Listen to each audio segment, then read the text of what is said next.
ஒருத்தரை கூட்டிகிட்டு வந்து இந்த அளவுக்குலாம் அசிங்கப்படுத்தக்கூடாது அப்படின்ற மாதிரி காங்கிரஸ் தலைவராக இருக்கக்கூடிய ராகுல் காந்தி அவர்களை கூட்டிகிட்டு வந்து ஏற்கனவே ஒரு இந்தியா முழுக்க அசிங்கப்பட்டு மோடி அவர்கள் வச்சு செய்யறதுனால எங்கேயுமே தலையை காட்டாமல் இருந்தாருங்க. உங்களுக்கு ஆதரவு கொடுக்கலான்னு சொல்லி அவங்களை தேடி வந்தால் இப்படியாக பண்ணுவீங்க. விஜய் அவர்கள் முதல்வராக பதவி ஏற்கிற அந்த நிகழ்வில் அமைச்சர்களாக பதவி ஏற்றுக்கிட்டாங்களே, யாராவது ராகுல் காந்தியை மதிச்சாங்களா? ஒரு வணக்கமாவது சொன்னாங்களா? யாருமே கண்டுக்கவே இல்லையேங்க. யாரோ எங்கேருந்து வந்திருக்காரு, ஓகே ஏதோ வெளிநாட்டுக்கார ஆகாட்டுக்கு அப்படின்ற மாதிரி கண்டுக்கவே இல்லை, விட்டுட்டாங்க.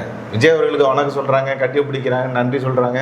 ஏன் இந்த ராஜ்மோகன் அவர்லாம் வந்து திமுகவில் எப்படி ஒரு சேகர் பாபுவோ அந்த மாதிரி தாவேகாவிற்கு ஒரு ராஜ்மோகன் அப்படின்னே சொல்லலாம்.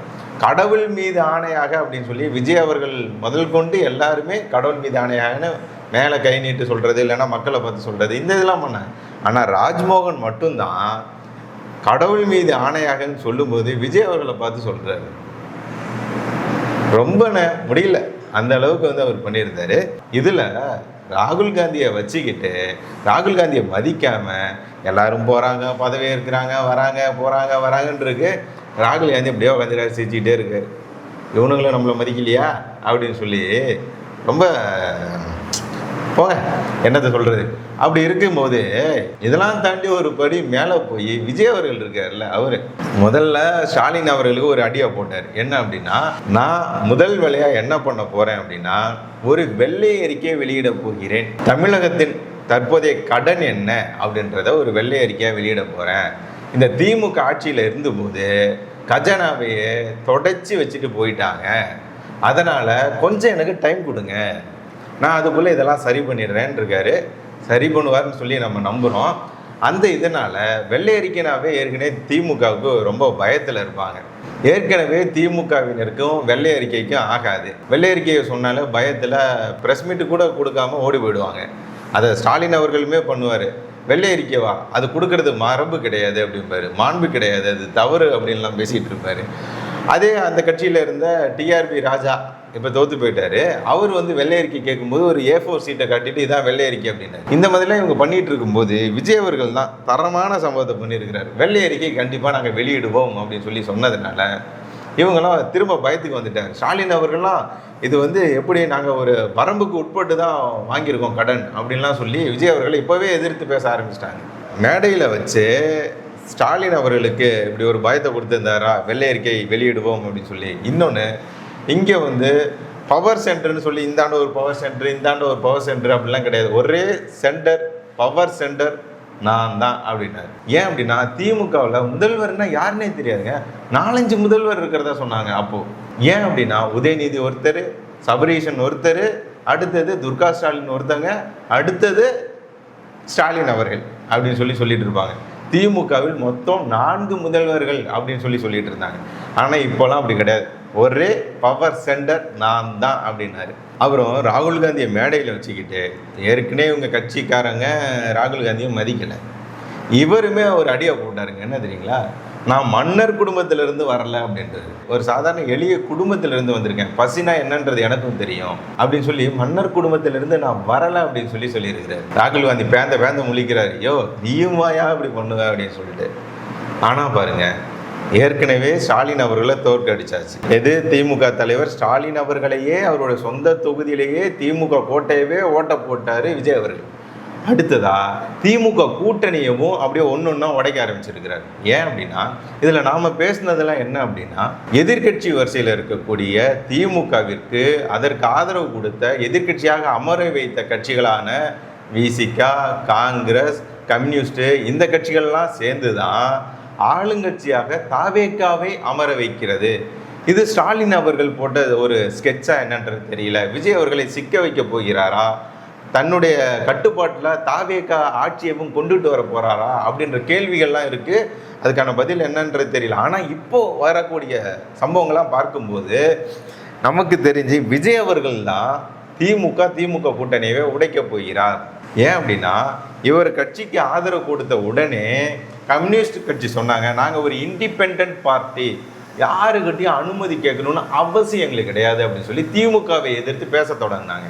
அடுத்ததாக இந்த காங்கிரஸ் இருக்குல்ல, யாராவது வருவாங்களா, அவங்க முதுகில் ஏறி நம்ம சவாரி செய்யலான்னு காத்துட்டு இருந்தாங்க. அதில் திமுக கூட அப்படியே இருந்தாங்க. துரோகம் செய்யறதுக்காகவே ஒரு கட்சி இருக்கு அப்படின்னா அது காங்கிரஸ் தான். ஏற்கனவே தமிழர்களுக்கு துரோகம் செய்த இந்த காங்கிரஸ் இப்போது திமுகவிற்கும் துரோகம் செய்திருக்கிறது.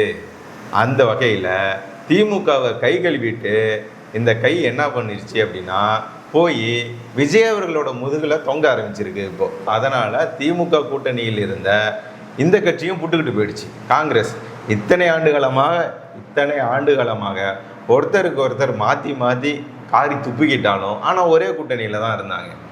ஆனால் இப்போ உடைஞ்சு போயிட்டாங்க. இதற்கு அடுத்ததாக இந்த விசிகா இருக்குல்ல, திருமாவளவன் அவர்களை திமுக கட்சி என்னைக்குமே மதித்ததே கிடையாது, அவருக்கு மரியாதை கொடுத்ததே கிடையாது. அதனாலேயே திருமாவளவன் அவர்களுக்கு சொந்த கட்சியில் கூட மரியாதை இல்லாமல் போயிடுச்சு.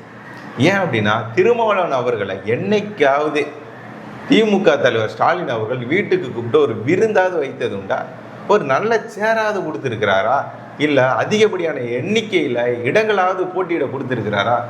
இல்லை பொது தொகுதியில் போட்டியிடுவதற்கான வாய்ப்பாவது கொடுத்துருக்கிறாரா? எதுவுமே இல்லை.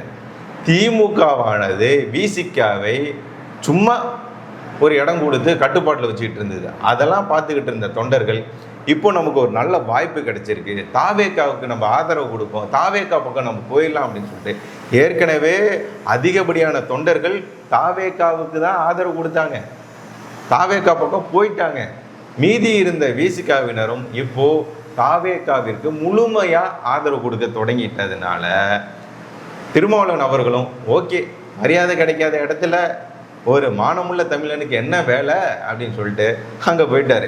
இப்போது அதனால் அவரோட கட்சியில் இருந்த ஆளூர் ஷானவாஸ்னு ஒருத்தர் இருந்தார்ல, அவர் சொல்கிறாரு, இனிமேல் அந்த கட்சியில் நான் இருக்க மாட்டேன், நான் இந்த கட்சியை விட்டு போயிடலான் இருக்கேன் அப்படின்னு சொல்லி அவர் கட்சிக்குள்ளே பேசிகிட்டு இருக்கிறதா. அதனால தான் அவரோட சமூக வலைதள பக்கத்தில் கூட விசிகா குறித்தான அந்த அடையாளத்தை நீக்கியதாகவும் பேசப்படுகிறது. எது எப்படியோ திமுகவை காலி செய்தது மட்டும் இல்லாமல் இப்போ திமுக ஆலமரம்னு சொன்ன திமுகவை ஒத்த மரமாக மாற்றி தனி மரமாக மாற்றி இருக்கிறது தாவேகா விஜய் அவர்கள். திமுக கூட்டணி உடைய தொடங்கி இருக்கிறது. இனி திமுகவும் ரெண்டாக உடைய போகிறது. இன்னும் 5 வருடத்தில் என்னெல்லாம் நடக்க போகுது அப்படின்றது தெரியல, பொறுத்திருந்து பார்க்கலாம். எதே அப்படியோ மோடி அவர்கள் கனவை நிறைவேற்றி இருக்கிறார் விஜய் அவர்கள். திமுகவை காலி செய்து விட்டார் விஜய் அவர்கள். தமிழக மக்கள் இனி திமுக வேண்டாம், திராவிட கட்சி வேண்டாம், நாங்கள் தமிழர்கள் அப்படின்னு சொல்லி முடிவெடுத்து விஜய் அவர்களுக்கு வாக்களித்து இருக்கிறார்கள். விஜய் அவர்கள் நல்ல ஆட்சி கொடுப்பார் அப்படின்னு சொல்லி மக்கள் நம்பி இருக்கிறாங்க. அதை விஜய் நிறைவேற்றுவாரா? ஏன் அப்படின்னா முதல் கையெழுத்தே நம்ம பார்த்துருந்தோம், பெண்களுக்கான பாதுகாப்பை உறுதிப்படுத்துகிற மாதிரி, போதைப் பொருளை கட்டுப்படுத்துகிற மாதிரி, இலவச மின்சாரம், அதாவது 200 யூனிட் இலவச மின்சாரம் கொடுக்கறதுக்காக 200 யூனிட் மின்சாரம் இலவசமாக வழங்குவதற்கான கையெழுத்தை விஜய் அவர்கள் போட்டிருக்கிறார். இதற்கு அடுத்தபடியாக வெள்ளை அறிக்கை வெளியிடுவேன், சில காலங்கள் எனக்கு கொடுங்க, நான் சொன்ன திட்டங்கள்லாம் நான் முழுமையாக நிறைவேற்றுவேன் அப்படின்லாம் சொல்லியிருக்கிறார். விஜய் அவர்கள் சொன்னதை செய்வாரா? I am waiting.